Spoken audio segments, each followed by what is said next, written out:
Votre émission avec le Casino Barrière de Montreux. Provoquez la chance au Casino Barrière de Montreux. 365 jours par an. casinomontreux.ch.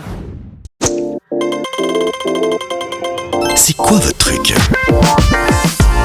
Et on parle de théâtre ce matin dans C'est quoi votre truc et notamment du Festival de la Tour qui revient en force pour sa 3e édition. C'est du 23 avril au 12 mai prochain du côté de la Tour de Paix chez les Boëlons avec comme point d'orgue le spectacle emblématique Les Enfants du Paradis de Jacques Prévert, créé pour célébrer les 20 ans de la compagnie Les Exilés. Le chef-d'œuvre est reconnu comme patrimoine mondial par l'UNESCO.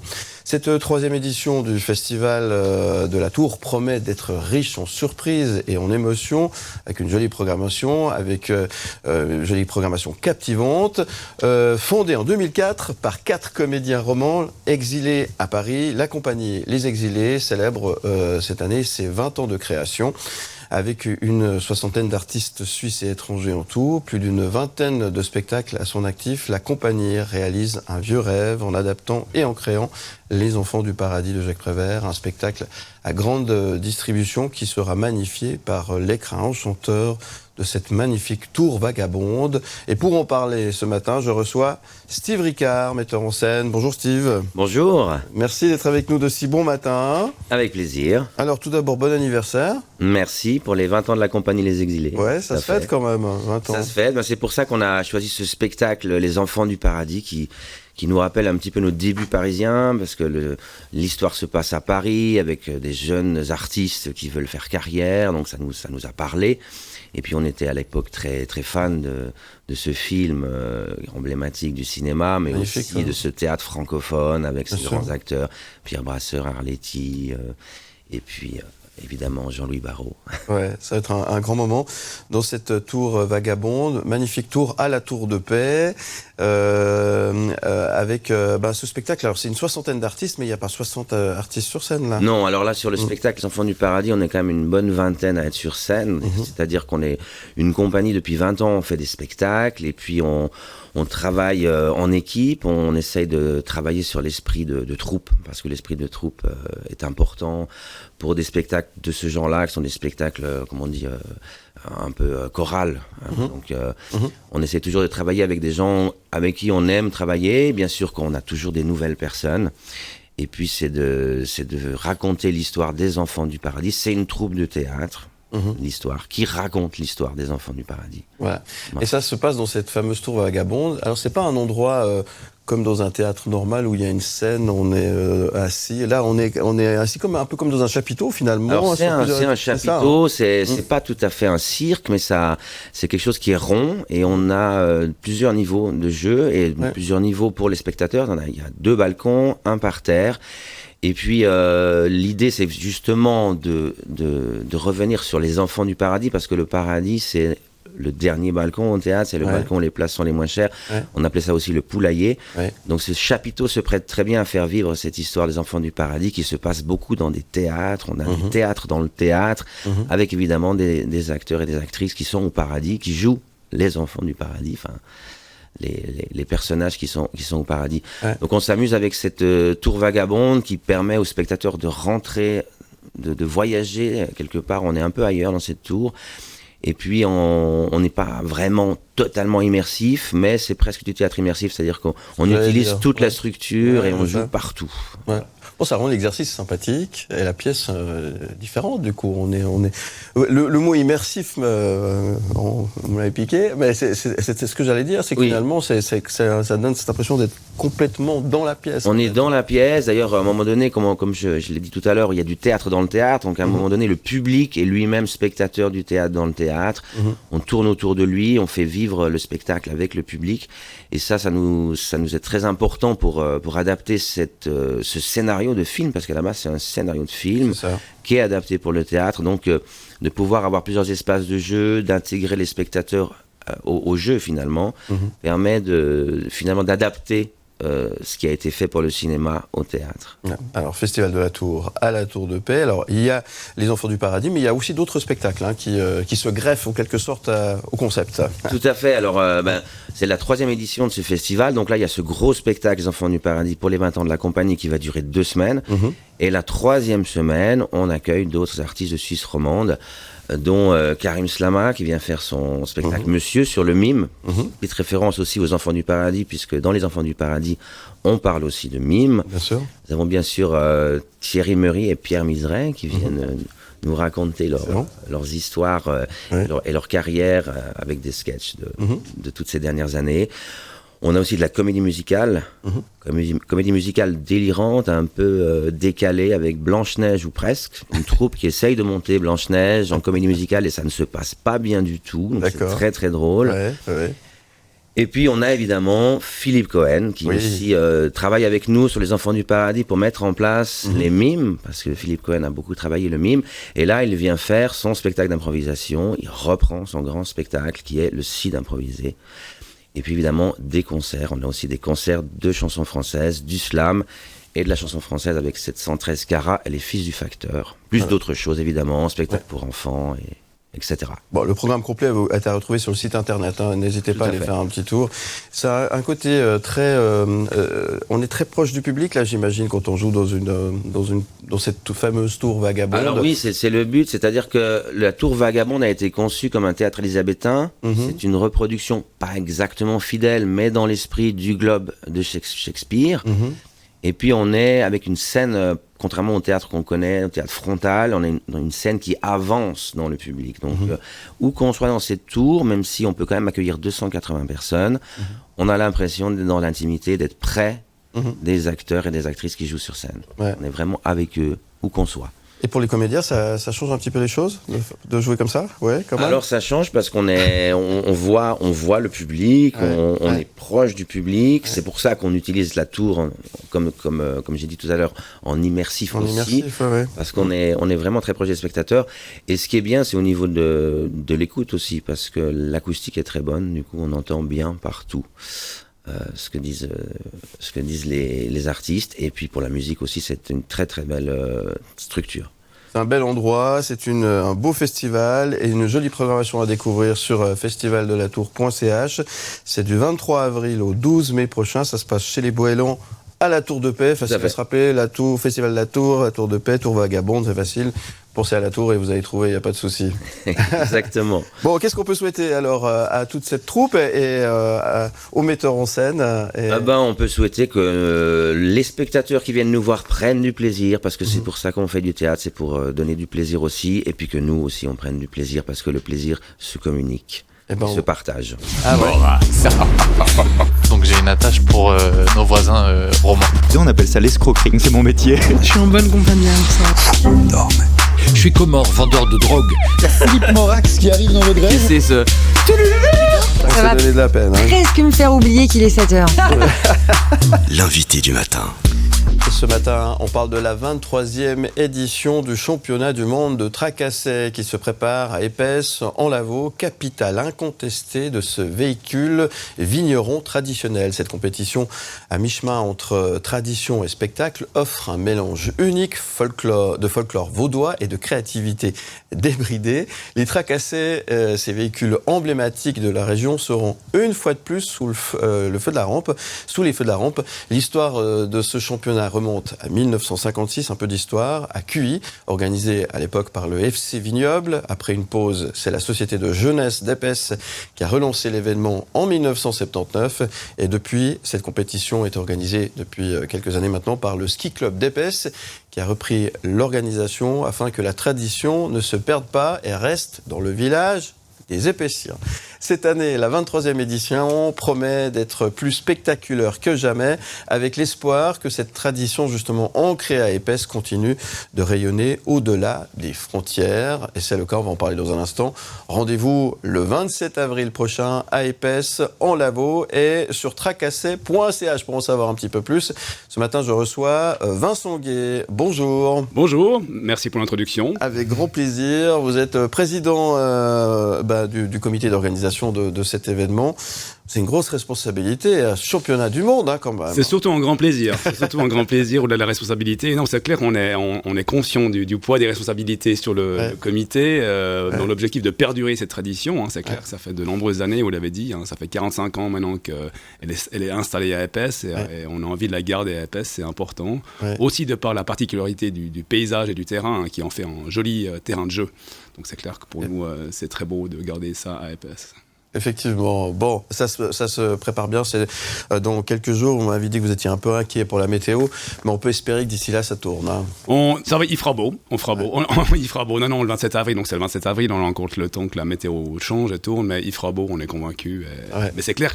On a eu des éditions typiquement 2019, si je me rappelle bien. Il faisait un peu de pluie, mais les gens sont venus aussi. Donc, mon message, ça serait, même s'il y a un peu de pluie, la manifestation a lieu par tous les temps. Les compétiteurs se sont entraînés et préparé leur tracassé depuis de nombreux mois. Donc, s'il y a un peu de pluie, mettez un ciré, une veste étanche et venez quand même, ça vaut la peine. C'est très bien. C'est la tradition. Là, on parle des tracassés. On va y revenir sur le tracassé lui-même d'ici quelques instants. Tradition, c'est important de la faire perdurer, qu'elle reste où elle est enracinée. Ça, c'est important. Et cet événement rayonne, notamment chez nos voisins français. La dernière édition, on a pu voir notamment nos confrères de Quotidien qui sont venus, d'ailleurs, qui regardent ça avec un regard un peu amusé, évidemment. Alors, c'est amusant, mais c'est tout à fait sérieux. C'est tout à fait sérieux. Et puis, c'est vrai que leur reportage a donné, je pense, un bon résumé de ce que c'est que la journée des tracassés. Donc, il y a du sérieux, bien évidemment, sur les aspects sécuritaires. Il y a du sérieux sur l'aspect préparation. Certains compétiteurs passent énormément de temps, je veux dire, à préparer leur tracassé. Il y a différents niveaux. Il y en a certains, je ne veux pas dire minimaliste, mais ils veulent garder des choses légères. Et d'autres investissent beaucoup de temps et de moyens financiers aussi pour préparer ça. Donc effectivement, il y a quand même beaucoup de sérieux derrière. Et puis il y a du sérieux sur la préparation parce qu'on veut s'assurer que les gens qui viennent sont bien reçus. Et c'est clair que c'est pas évident dans un endroit ouvert comme le village d'Épaisse. Et c'est dans la joie et la bonne humeur, et ça c'est super important. Principalement, c'est la joie et la bonne humeur, donc on finit toujours aussi la journée sur une bonne touche de bonne humeur. Voilà. Un bel événement.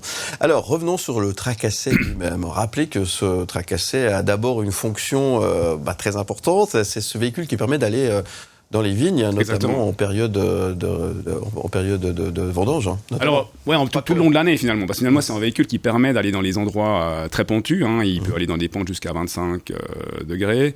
Et c'est un véhicule qui avance assez lentement, normalement, à peu près 18 km à l'heure. Mais il a 3 vitesses, donc il peut vraiment monter dans des petites pentes abruptes. Il y a 3 roues, donc une devant, 2 derrière.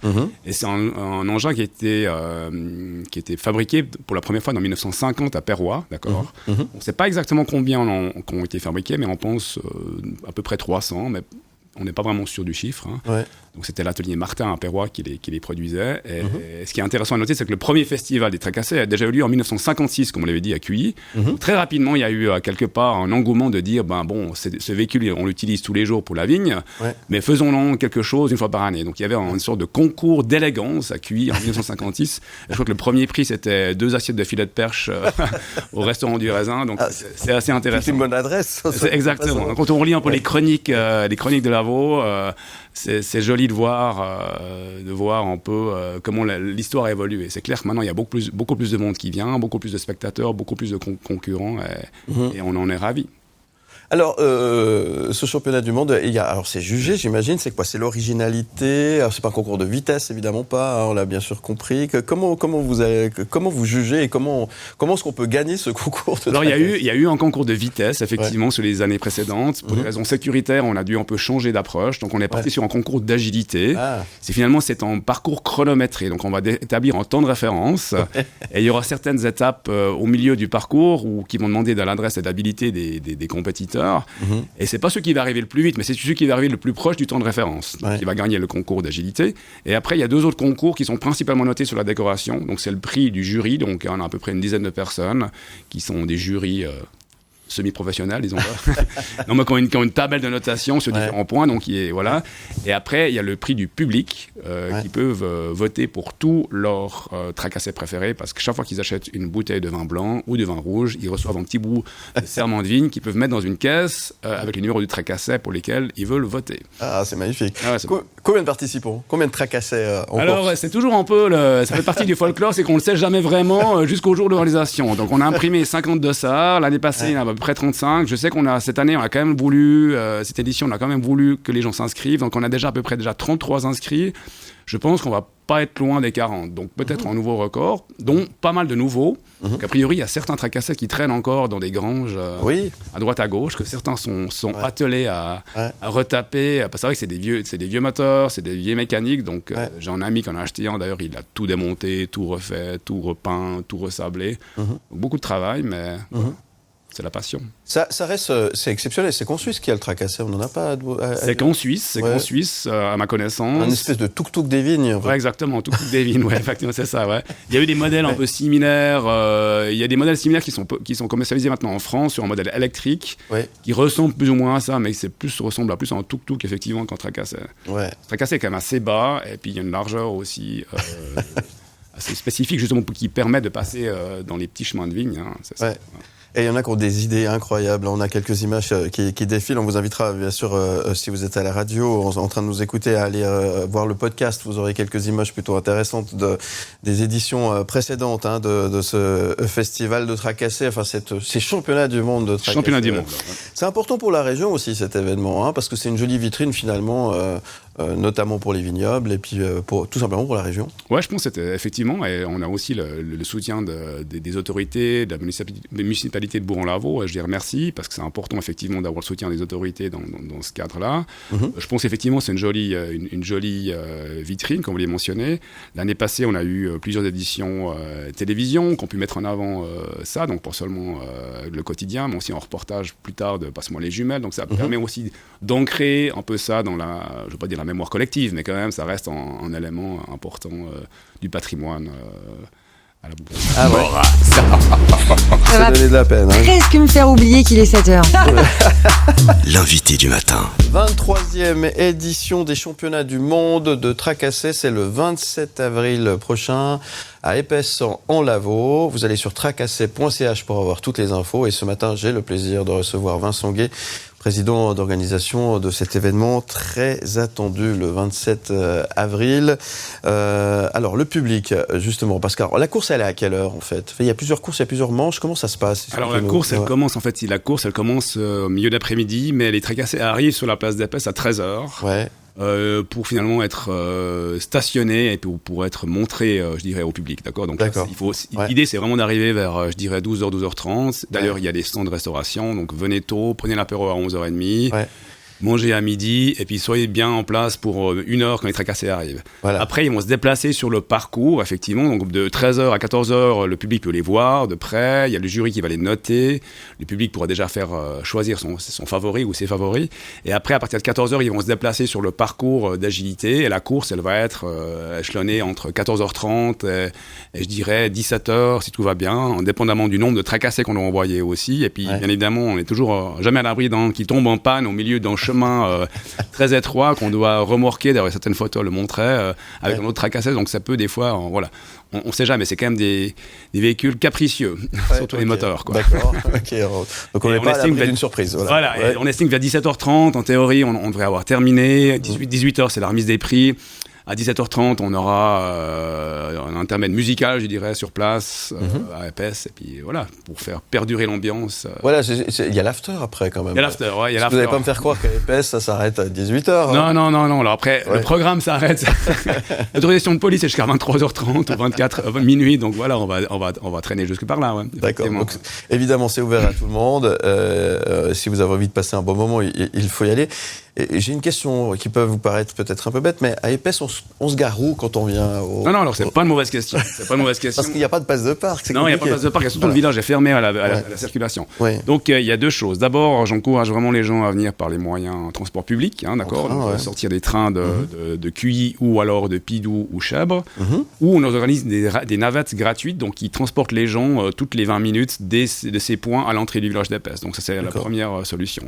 L'autre solution, c'est de venir un peu plus tôt et puis se parquer effectivement le long de la corniche. On a un service d'une société qui s'occupe du stationnement, et qui va indiquer aux gens où se stationner. Donc soit sur la montée de Riez, soit sur la descente de Chèvre, les routes elles sont à moitié fermées pour permettre le stationnement. Ça fait un peu de marche, mais bon, c'est pas désagréable. Pas de mal. Après, c'est clair, si vous voulez une place proche du village, venez tôt. Ouais. Alors, ça fait un peu de marche, vous le disiez, mais c'est un beau panorama. S'il fait beau, c'est un vrai bonheur de se promener dans cette belle région, dans les vignes, etc., etc. Ça, c'était pour l'aspect pratique. Et puis, il y a évidemment le site internet tracassé.ch pour en savoir un petit peu plus. La tradition, ça, c'est très important. On a pas mal de ces manifestations qui s'inscrivent justement dans l'idée de faire perdurer la tradition. Alors, il y a cet événement, les championnats du monde de tracassé. Excusez-moi de faire une comparaison, mais il y a le mondial de la fondue, il y a aussi le mondial de la raclette, il y a tous ces événements. Comment on explique ce besoin de garder les traditions? C'est important, ça fait du bien de savoir, c'est nos racines, c'est pour ça que ça marche? Moi, je pense qu'il y a un regain d'intérêt pour ces racines. Non seulement c'est une manifestation qui est très sympathique, comme les autres que vous avez citées d'ailleurs, mais je pense que le public a un intérêt et voit l'intérêt à venir dans ces manifestations qui ont une histoire et qui offrent au public quelque chose de différent. D'ailleurs, une fois de plus, je précise que la manifestation n'est pas payante, donc tout le monde est bienvenu. Et je pense que c'est ça qui fait l'attrait aussi, c'est qu'on offre une opportunité aux gens de voir quelque chose d'autre, de voir des équipes qui sont démenées pour construire ou rénover, décorer des tracassés. Je pense que c'est un joli spectacle. C'est inédit, c'est unique, c'est sympa. C'est rafraîchissant. C'est tous les 2 ans aussi. Voilà, c'est une biennale, effectivement. Biennale, parce que c'est vrai que ça fait beaucoup de travail aussi pas seulement pour le comité, mais surtout pour les compétiteurs de préparer un tracassé chaque année. Donc on est vraiment inscrit sur une biennale. Ouais. Merci Monsieur le Président. 23e édition, alors c'est bon, tout est prêt, juste le soleil, mais il sera là. Il sera là, on m'a promis qu'il sera là, effectivement. Non, je pense qu'on est bien prêt. Comme d'habitude, les dernières choses, les derniers détails le jour même, mais ça va le faire. Bon, toutes les infos sur tracassé.ch. Effectivement, toutes les infos, y compris le programme, les plans de stationnement, les plans d'accès, donc tout à l'heure. Balance ton sport. Balance ton sport, les news et un focus sur le twirling bâton et un événement qui se déroule à Yverdon ce week-end. Léo de Garrigue, nous recevons sur le plateau Cindy Mazzucco. Oui, Cindy Mazzucco, vous êtes membre du comité technique de la Fédération suisse de twirling bâton. Commençons par la base. Comment on le définit, le twirling bâton, c'est quoi? Alors, le twirling bâton, c'est un sport assez complet, avec beaucoup de danse, de gymnastique, et puis évidemment le maniement du bâton. Et c'est quoi le profil des athlètes qui se dirigent vers cette discipline? Est-ce que c'est des athlètes qui commencent par la gym et qui à un moment se dirigent vers le twirling, ou pas du tout? On se met d'abord au twirling et on a des athlètes qui commencent très jeunes. Alors il y a plusieurs profils, mais très souvent c'est des athlètes qui commencent très jeunes directement le twirling. À l'image du patinage artistique par exemple, le twirling est un sport où les juges évaluent une performance. Sur quoi est-ce qu'on va juger un passage? Alors ils évaluent ça sur des éléments techniques et sur des éléments artistiques. Et il y a 2 notes, la note technique, la note artistique qui forment un tout et qui donne une note globale à l'athlète. Et concrètement, il peut se passer quoi pendant un passage? Il y a différents aspects. Est-ce qu'il y a des passages au sol comme en gym, des passages plus aériens? En fait, c'est combiner. Le but du twirling, c'est vraiment de combiner le maniement de l'engin avec les mouvements corporels. C'est pas de faire l'un et l'autre de manière séparée, c'est vraiment de les combiner. On va lancer en faisant des éléments gymniques sous le bâton, des éléments de danse sous le bâton et rattraper, ou on va faire des roulés en dansant. Le but vraiment, c'est d'amener une musique, d'interpréter sa musique tout en maniant son bâton et en dansant. Parmi les centaines d'athlètes répartis dans les clubs en Suisse, il y a très peu de garçons. C'est un sport très féminin. C'est un sport artistique. Généralement, les sports artistiques attirent plus le public féminin, mais ça existe aussi pour les hommes. En Suisse, on en a très peu, on en a un actuellement. On cherche toujours à avoir des garçons parce que ça amène d'autres choses, d'autres manières de pratiquer le sport. Mais c'est vrai qu'on a peu de garçons en Suisse. Mais il y en a plus en France, il y en a quelques-uns en Italie, il y en a quelques-uns au Japon, aux États-Unis. Mais c'est vrai qu'en Suisse, on a du mal à faire venir les garçons. La fédération suisse de twirling est une fédé qui a plus de 50 ans. C'est quoi un peu la vie d'une fédération comme celle-là? C'est beaucoup de bénévolat? C'est quasiment que du bénévolat. Et c'est du bénévolat chez les entraîneurs, c'est du temps consacré par les athlètes avec des parents qui payent. Il y a très peu d'aide financière. La fédération essaye d'aider au maximum les athlètes qui ont du potentiel en offrant un cadre national qui est subventionné et aidé par Suisse Olympique. Donc on essaye de mettre à disposition des entraîneurs, des chorégraphes, des gens qui viennent de l'étranger, des spécialistes de danse, des spécialistes de twirling, et puis aussi des salles de sport, des centres sportifs pour donner la possibilité à des athlètes de pouvoir évoluer dans le sport. Mais c'est très difficile financièrement. Et quand il y a des compétitions comme cet été, par exemple, avec les championnats d'Europe, du monde, que ce soit vous, mais que ce soit aussi les athlètes, les entraîneurs, vous prenez sur votre temps libre, c'est à vos frais, c'est la passion qui guide ces choix-là, ces week-ends-là passés à droite à gauche? Ouais, on prend nos vacances. Il y a aussi des athlètes qui sont des adultes, donc qui prennent leurs vacances professionnelles pour partir dans les compétitions, et puis qui doivent souvent payer une partie du voyage. Pour les membres de l'équipe suisse, la fédération essaye de les aider. C'est pas toutes les années possible de financer les voyages, donc parfois c'est aux frais des athlètes et des parents. Ouais. Et à Yverdon, donc ce week-end, c'est la deuxième manche du championnat suisse. Pour les athlètes du pays, c'est le rendez-vous majeur de l'année, ce championnat, c'est ça qui rythme leur saison? C'est exactement ça qui rythme la saison, c'est là où tout se joue, les qualifications pour les compétitions internationales. Ce week-end en particulier, il va y avoir une manche de qualification pour la Coupe d'Europe. Les athlètes vont venir se présenter sur un seul passage, ils doivent se qualifier. Donc il va y avoir beaucoup de pression ce week-end, donc c'est un week-end extrêmement important pour eux.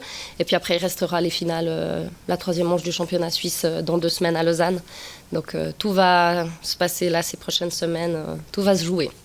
Pour conclure, pour ceux qui nous écoutent, qui découvrent sûrement le twirling ce matin, qu'est-ce que vous diriez pour leur donner envie peut-être de venir à Yverdon ce week-end, s'ils ne sont pas trop loin dans la région, pour venir passer 1 heure et demie à venir voir un bout de compétition?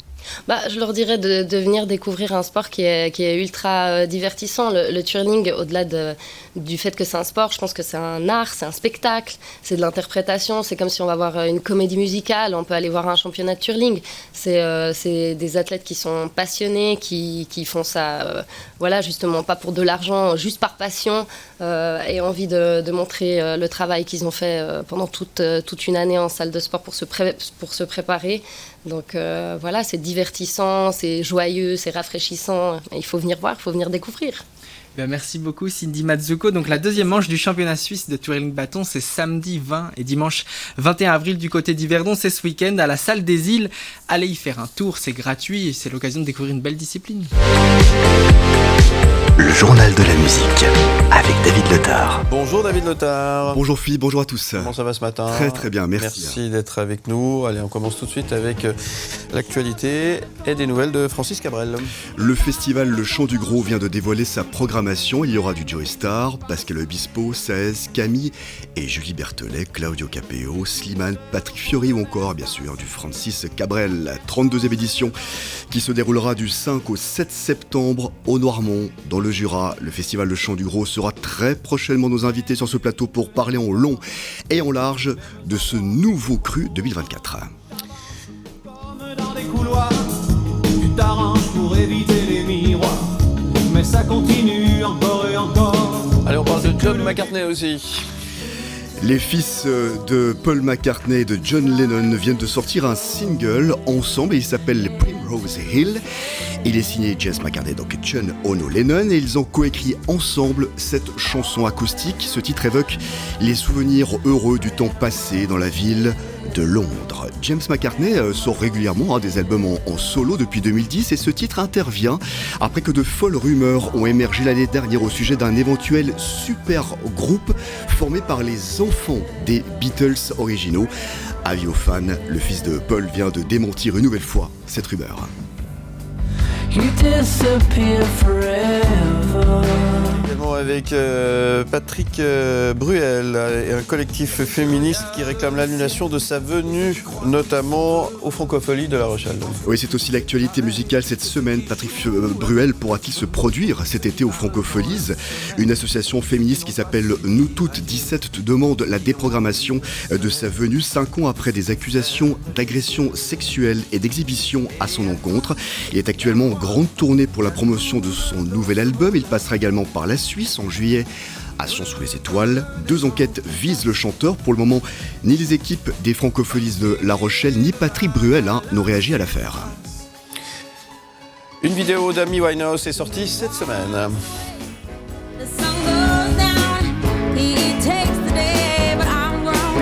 Un clip qui a été mis à jour avec des images inédites du tournage du clip original. C'est à l'occasion de la sortie du film biographique sur la chanteuse qui s'appelle Back to Black. Il est sorti le week-end passé au Royaume-Uni et le titre Tears Dry on Their Own a été modifié avec un visuel comprenant des images inédites. Le clip original a été tourné lui à Los Angeles, c'était en 2007. Vous l'aurez compris, ce titre fait partie de la bande originale du film.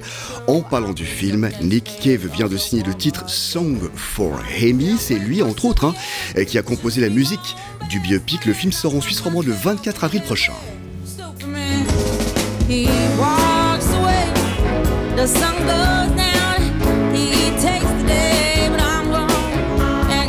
Qu'on puisse dire. Allez, ce titre est actuellement numéro 1 dans le monde. Artemas. C'est un phénomène, il y en a comme ça de temps en temps. Il s'appelle Artemas et il vient de signer le plus gros tube du moment avec I Like the Way You Kiss Me. Il est le titre le plus écouté actuellement dans le monde. En Suisse, elle est également en P1. L'artiste anglais vient de dévoiler son clip. Ce titre est devenu viral grâce en partie au réseau social TikTok. En gros, il y a actuellement 780 000 vidéos sur ce réseau social qui utilise son tube.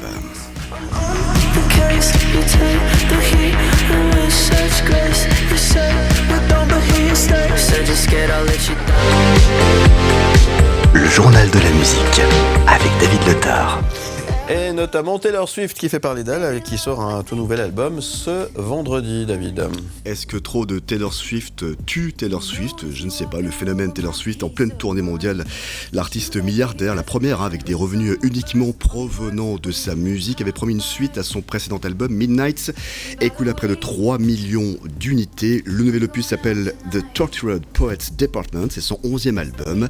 Son producteur Jack Antonoff sera encore de la partie et il comportera 17 pistes, dont 2 duos avec Post Malone et Florence and the Machine. Pas encore de titre à l'heure actuelle disponible pour le nouvel album.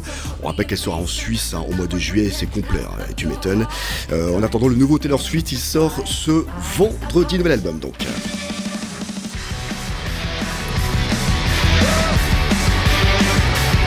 Jam, c'est aussi pour ce vendredi, David. Ouais, ça fait un moment qu'ils sont sur la route, les gaillards, plus de 30 ans. Le groupe a réussi à s'imposer, à rythmer ces 30 dernières années à grands coups de tubes au fil de leurs 11 albums studio au son très rock.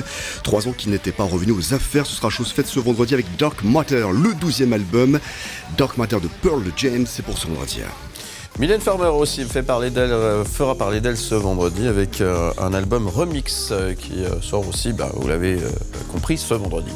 Oui, dans le monde, toutes les 1,4 secondes sort un nouveau single. Alors difficile de se démarquer pour certains et pourquoi pas dans ce flux de musique nous abreuver encore d'un remix supplémentaire et même d'en faire un album. C'est le projet audacieux, je ne sais pas, du Mylène Farmer avec des collaborations avec Feder, The Magician ou encore Arnaud Robotini et The Avner. Elle s'était déjà prêté l'exercice en 1992 et en 2003, jamais 203. Remix XL de Mylène Farmer. Ça sort ce vendredi.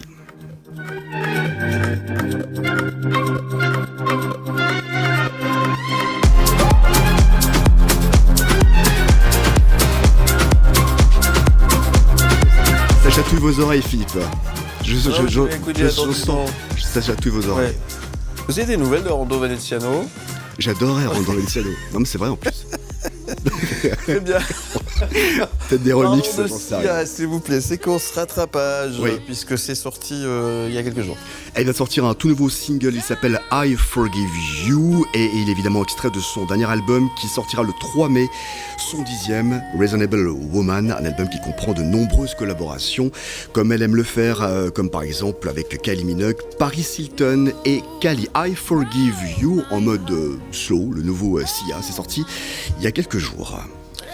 Et puis Dua Lipa fait parler d'elle aussi, elle vient de sortir un tout nouveau single également. Oui, alors ça sent le tube de l'été. S'il vous plaît, toute votre attention. Oui, non, ça sent le tube de l'été. Elle vient de sortir son single Illusion. La chanteuse britanno-albanaise y parle d'amour. C'est le 3e extrait de son futur album Radical Optimism, qui sortira également le 3 mai. Cela risque d'être déjà un carton et son précédent album s'est vendu à plus de 7 millions d'exemplaires. Elle est très très attendue. Illusion, donc le dernier single de Dua Lipa, c'est sorti il y a quelques jours. Et puis tiens, en parlant de tubes de l'été, le journal de la musique vous prépare un volet spécial tout le mois de juin sur les tubes de l'été qui ont marqué et qui résonnent encore dans nos têtes. Premier acte, ce sera le 5 juin. Mais elle arrête pas en ce moment. Bah oui, elle prépare. Toutes les semaines, il y a un truc qui sort, c'est dingue quand même. Non, mais elle a le droit, elle va préparer un album. Oui, non, mais pas du réchauffer. Tout le monde a le droit de faire ce qu'il veut, dis pas. Tu m'étonnes.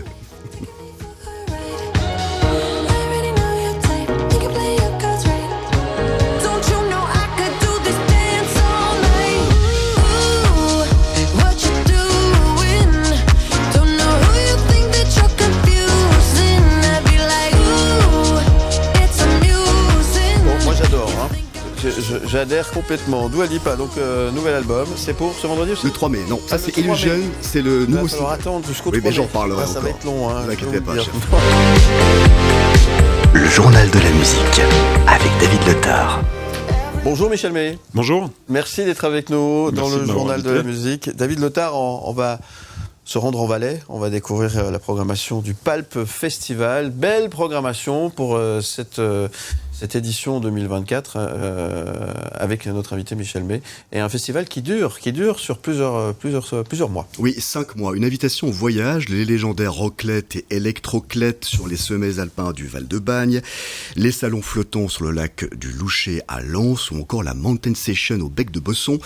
Qu'il est beau votre canton du Valais, Michel May. Non, vraiment, que des lieux emblématiques. C'est le Pulp Festival, on l'a dit, sur 5 mois. Plus de 20 événements culturels et gastronomiques à découvrir, comme par exemple le bal masqué à Ventône.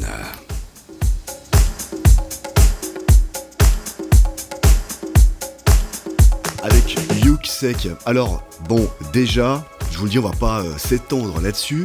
C'est complet. Vous êtes déjà victime de votre succès. Voilà. Oui, bon, en même temps, c'est samedi, hein, donc c'est tout près. Mais c'est vrai que comme c'est un château médiéval, les places sont aussi limitées. Ouais. Surtout qu'ils annoncent quand même un peu frais encore ce week-end, même si c'est en Valais. Le Pulp Festival, c'est mettre en lumière les artistes ainsi que des produits régionaux et leurs producteurs dans des lieux emblématiques. Et là, c'est donc on est à la 14e édition. Hein. Oui, exactement, c'est la 14e édition. C'est très important aussi d'être la proximité avec les producteurs. Michel. Oui, pour nous c'est même primordial en fait de mettre en valeur le lieu, les produits de la région et les artistes. Ouais. Alors il y a des lieux fous comme l'amphithéâtre aussi viticole à Fuy. Là ce sera le 4 mai pour un concert. Oui, la Combe d'Enfer. Là, c'est pas complet là. Non, là il reste encore des places. On peut teaser là. Exactement. Une programmation riche. Alors. Je vais pas pouvoir citer tous les événements tellement qu'ils sont nombreux. Et là, on part au grand marché des terroirs alpins à Bruzon. C'est le samedi 15 juin.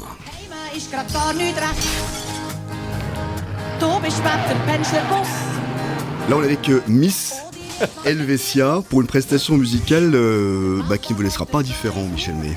Non, alors effectivement, le Grand Marché des terroirs alpins, c'est la première édition cette année. Donc l'idée, c'est de réunir des producteurs de tout l'arc alpin, de la Slovénie à la France. Et puis il y aura aussi des conférences, des ateliers en rapport avec les spécificités des terroirs alpins et les problématiques liées à ces terroirs. L'idée aussi, c'est de faire en sorte que les producteurs de ces différentes régions se rencontrent, puissent discuter aussi avec le public qui vient de ces régions alpines et des villes. Et puis on a essayé de faire une programmation musicale aussi un peu différente de ce qu'on fait d'habitude, c'est de mêler musique traditionnelle et musique actuelle. Ouais, c'est pour ça que j'ai choisi ce titre, c'est très sympa, la Miss Helvetia. Bon, il y aura aussi d'autres, il y a Main Enterprise, Andra Bidiaska, Wolverine, The Echoes of Django et John Tone Trio. Alors à Bouzon, il y aura des saveurs authentiques de nos montagnes. au Grand Marché des terroirs alpins. Ce sera la capitale en fait gastronomique des Alpes avec ce marché les 15 et 16 juin. Oui, exactement. Ouais. L'idée, c'est vraiment de mettre un éclairage particulier sur les régions alpines. Ouais, avec de délicieux fromages de vaches, brebis, chèvres. J'ai vu des confitures, des terrines d'agneau, de l'ail noir. Ouais. Je me sens dans la table de Knut. Vous avez qu'à venir de oui, il n'y a pas de souci. Ouais. Bon, bref, il y aura tous à Michel V, non ? Oui, exactement. Ouais. Et on aura aussi des chefs qui vont cuisiner ces produits des terroirs alpins sur place et les proposer aussi pour que les gens puissent les déguster directement. On retourne en musique avec un événement à ne pas manquer également au Schlosser, le concert de la chanteuse lausannoise Navy. Ce sera le 26 juillet par exemple. I'm so in love with you. Whatever you want to do. Magnifique reprise. Navy, elle connaît un succès fulgurant actuellement. C'est super ce qui se passe pour elle, elle le mérite amplement. On a quand même une scène suisse qui est quand même meilleure chaque année, et puis il y a vraiment des artistes qui sont incroyables. Donc nous on essaye aussi de mettre ça en évidence dans le Pulp. Que ce soit en tête d'affiche ou on essaye aussi de profiter d'artistes plus connus qui viennent pour faire découvrir d'autres talents. Ouais. Le Schlosser, c'est un doux mélange de musique, de culture et de patrimoine. Enfin, est-ce que j'ai dit dans l'ordre, c'est juste, ou est-ce que comment expliquer le Schlosser ? Qu'est-ce que le Schlosser, oui. Alors c'est un événement qu'on fait dans la vieille ville de Sion à différents endroits. En fait, cette année, on va même le dernier jour, donc le samedi 27. Juillet, faut que je me remémorise les jours. On va même aller sur les hauteurs de Sion, donc dans les Mayens, du côté de Salins, pour avoir un peu plus d'air frais, vu qu'il fait très chaud à cette période dans la ville. Mais oui, en gros, on a des lieux entre les deux châteaux ou au jardin de la préfecture, qui sont des lieux que le public ne connaît pas forcément, qui ne sont pas forcément au centre-ville, qui ne sont pas forcément visibles, puis qu'on essaie de faire découvrir aussi. Oui. Tiens, en parlant de Navy, elle sera là à votre place sur ce plateau le 1er mai pour présenter son nouveau projet. Elle chantera certainement ses futurs tubes au Schlosser justement. Le 15 septembre, le Pulp s'installera sur les hauteurs de, j'espère que je dis bien, Finot, c'est juste ? Finot, excusez-moi. Finot, avec Ansa Anla. C'est une randonnée au port de l'automne en bonne compagnie et celle de Yin Yin.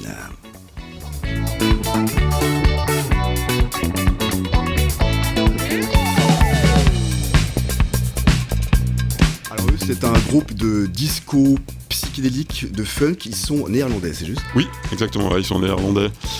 On est très heureux de les accueillir pour ce nouvel événement aussi. C'est la première fois qu'on fait cet événement à Finot.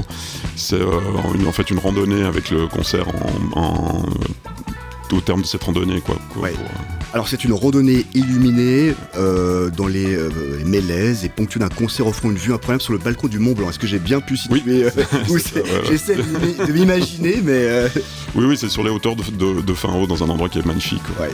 Le Pulp Festival, un périple à travers tout le Valais du 20 avril au 21 septembre entre gastronomie et musique. Il y a un petit coup de cœur, Michel May, je sais pas, avant l'été comme ça, le coup de cœur du programmateur. Ouais, c'est toujours difficile parce qu'il y a plein d'événements qui sont très différents les uns des autres, mais qui sont bien. Aussi au niveau des artistes, on a des choses qui sont magnifiques, mais comme je vois The Dead South au Bec des Bossons derrière, le Mountain Session, donc le 31 août, c'est quand même. Et cette année, on aura Ida May, donc un duo un peu d'Americana anglais, qui sont les anciens de Kill It Kid. Il faut venir voir, ça se mérite, hein. Il y a quand même 2 à 3 heures de marche et c'est vraiment de la haute montagne. Oui. On reprend ce qu'on a dit, on l'a dit aussi en off, c'est très important cette proximité. Alors vous n'avez pas les images, je vous invite à le voir, cette interview sur mlemedia.ch en replay. Il y a cette proximité avec les artistes, avec les personnes qui sont là. Enfin, on n'est pas des cordons de sécurité, c'est un festival très proche des gens. Hein. On essaye de garder ce côté un peu ouvert à tous aussi, accessible, pour aussi faire en sorte que les gens viennent découvrir des choses qu'ils ne découvrent pas forcément. De la simplicité, mais dans le bon sens du terme. Hein. Oui, exactement. Ouais. Et il y a de la gastronomie en plus, et il y a du terroir. Il y a le panorama, il y a tout ce que vous voulez. Donc je vous dis, vous avez un très très beau canton. La billetterie est ouverte ? Oui. Sur pulpfestival.ch. Alors, vu qu'il y a énormément d'événements. Moi, je m'engage dans l'agenda de régulièrement donner toutes les infos concernant le Pulp Festival. Voilà, à écouter en tout cas. Et puis, pulpfestival.ch pour plus d'informations. Oui, avec aussi Jardin Secret le week-end prochain à Martigny, donc où il y aura Mide, Mézergue, Dombrance, donc aussi, on enchaîne là depuis le bal Massé ce week-end jusqu'à fin septembre, quoi. Ouais. Le journal de la musique avec David Letard. Dans le journal de la musique, ce matin, aujourd'hui, Pharrell Williams. Oui, qui offre un nouvel album et gratuitement en plus. L'info est quasi passée inaperçue. Le compositeur et réalisateur a célébré en ce début du mois son 51e anniversaire et à cette occasion, il désire offrir un album à ses fans, lancé sans promotion. L'album s'appelle Black Yacht Rock Volume 1, City of Limitless Access et est offert sur le site blackyachts.com. C'est aussi simple que ça. Merci qui ? Merci David Letard. Pharrell Williams. Allez, on parle de Claude François. On sait à peu près, combien rapporte ce fameux titre Comme d'habitude, ou My Way. Ouais, comme d'habitude à ses ayants droit. Ouais. On l'apprend cette semaine, c'est son fils Claude François Jr. qui l'a annoncé lors d'une émission sur la chaîne Buzz TV. Enfin, il donne à peu près un chiffre à 6-0, qui chaque année rentre dans la tirelire. Il faut dire que le titre a fait le tour du monde grâce à My Way, la reprise de Frank Sinatra en 1969, mais pas que. Nina Simone, Robbie Williams, Elvis Presley, même Jay-Z ont mis leur voix sur ce titre culte. C'est Sardou aussi. Sardou, exactement, oui. Ouais. C'est Xavier Niel, l'homme d'affaires français qui touche aussi un joli pactole chaque année. Il a racheté il y a quelques années une partie du titre Comme d'habitude. La chanson reste le titre le plus exporté et la plus utilisée dans le monde. Elle date de 1967. Incroyable. C'est une œuvre. Dans ce grand lit froid, comme d'habitude, mes larmes, je les cacherai comme d'habitude. Mais comme d'habitude, même la nuit, je vais jouer à faire semblant. Comme d'habitude, tu rentreras. Oui, comme d'habitude, je t'attendrai. C'est vrai que c'est une chanson emblématique. Ça met les frissons à David Letard et ça nous fait voyager dans le temps surtout. Allez, on parle de Blur maintenant dans les brèves musicales. Ouais, autre salle, autre ambiance, il est un peu énervé le chanteur. Coachella a vécu son premier week-end, ça s'est bien passé pour la plupart des artistes. Sauf pour le groupe britannique Blur, ils ont fait les frais du choc des générations. Le public est assez jeune dans ce festival et tout simplement, la plupart ne savaient pas qui était le groupe Blur. Et dans une séquence devenue virale sur les réseaux sociaux, on peut voir Damon Albarn essayer de faire chanter la foule sur son fameux titre Girls and Boys. En vain et aux grandes dames du groupe, il a juste terminé sa prestation par un « Vous ne nous reverrez plus jamais ». C'est dit, Blur doit normalement revenir pour le deuxième week-end et il reste encore des places. Les ventes des billets sont au plus bas à cause de la programmation qui est assez critiquée, faut dire cette année. On parle de Park Bo-ram maintenant.